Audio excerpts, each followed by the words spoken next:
So I think what we want to do, we've got all this brown on here. I really want to create the two-tone, and I didn't want to dry brush the whole thing because I didn't want it to look flat. I want it to look three-dimensional, so you have the light and the dark.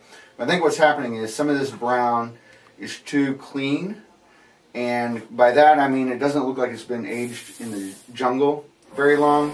So I think if we take some of that brown that's more dirty and gray and just kind of dry brush over that, it would look nice. But I don't want to cover up all the tan. I want some of that clean color popping out and then some of it dirty. Does that make sense? Yeah, but you know what? Also, if I have that stain, and that really ages stuff. That's part of the technique. So if you can try it on like maybe a part that, you know, like even like over here to see what that's going to look like or something. Yeah. And yeah, something that's like not, in case you don't like it, but it really brings out the richness of all the colors, and that will help age it. Do you think that it will soak in there, or do you think this is too saturated to absorb the stain? No, well, it works on drywall and all that stuff. So I've done it on dry. This isn't going to, now at this point, this isn't going to be any different than drywall with latex paint over it. And I've used it over paint, you know, so, and it paint like this, so I think it'll work. I think it'll absorb in. It you know, it doesn't change the color a lot. It just really makes it rich. All right, let's do it then. Okay. Like, look over here. I think we need to really add some gray because there's too much tan and too much lime or sandstone. I think some of these, like especially this rock, should be gray on top of that. You know what I mean? Well, it's got to be like almost 3 different kinds of things because you've got stone here, you've got something that's like a brick here, and then you've got these like rocks. So all 3 of those need to be something different. Well, I think the stones at the bottom and the stones at the top are all built out of the same stuff. You think these like smaller things are built out of the same stuff as the bigger? Okay. But I just think we need to be, I definitely agree with you. This should all be gray or something.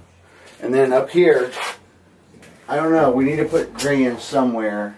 So that, not here, because the tree's already gray. But we need to make sure that something has some gray on the stone. What about the ceiling pieces there? Maybe. I don't know if that'll pop out off the blue background enough, though. It might. I don't know. We'll just have to play with it. Okay.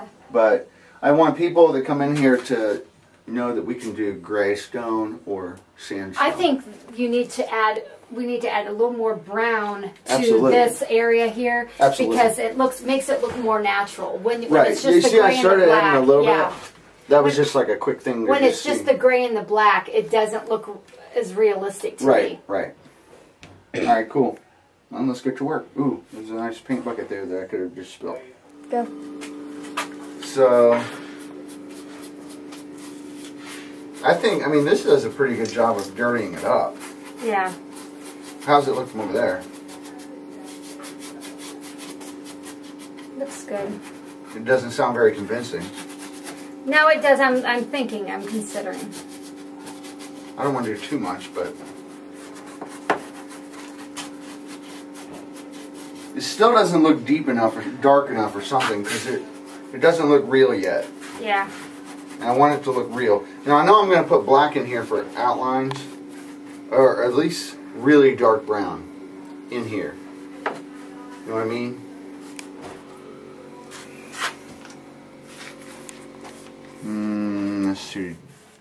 Let's do brown, dark, black, whatever.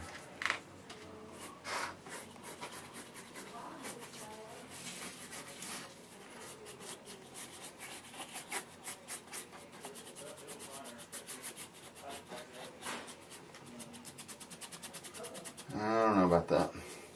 Unless you like. I kind of like it. You kind of give some. I noticed there's some like stain drips on that other one. Yeah. Almost like we're See, now this water. Actually adds a different dimension and it looks more real. Like it's almost like it's so old that it's been dripping water for years. Yeah.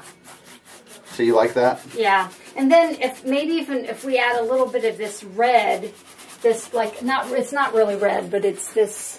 I can mix 2 colors, make it maybe not so, but this. I think a little bit of that in there will look good too. Okay. Exactly like the picture, but it's still going to look good. You know what I mean? Well, we want it to look real. That's my goal. Yeah. Now this looks real right there. But it could look real. I mean, it might not.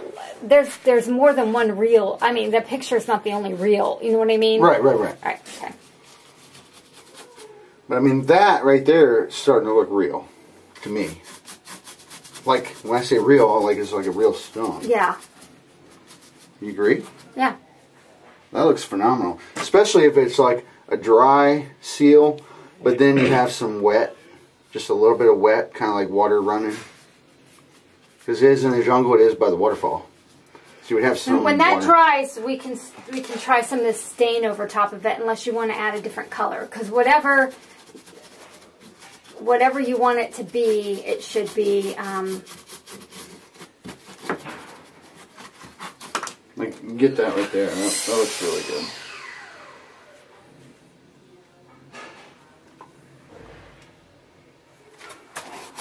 Just dirtying it up, you know. Nothing in the jungle that's been sitting there for 2,000 years is going to look like that. No. But it is going to look like this. Alright, cool. So here what I'm doing is my assistant Lori has dry brushed the dark brown on this ancient statue. And I am now going behind it with a gray dry brush.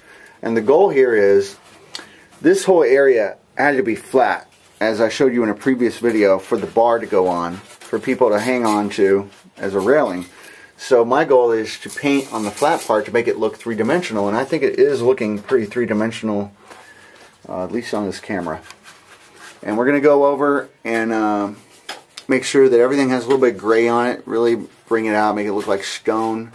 We've added some drips to make it look like everything is stained.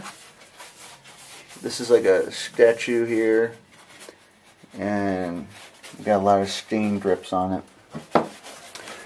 Lori's over there doing the pre-work, the pre-stain, and I'm following behind her with the gray. She's doing the dark cracks, making sure everything is in shadow, that's like going back into space. All the indentions around the sun, penguin. She's using a combination of black, a grayish brown, and then if she puts too much on, she comes back with the brown. And I'm using the gray.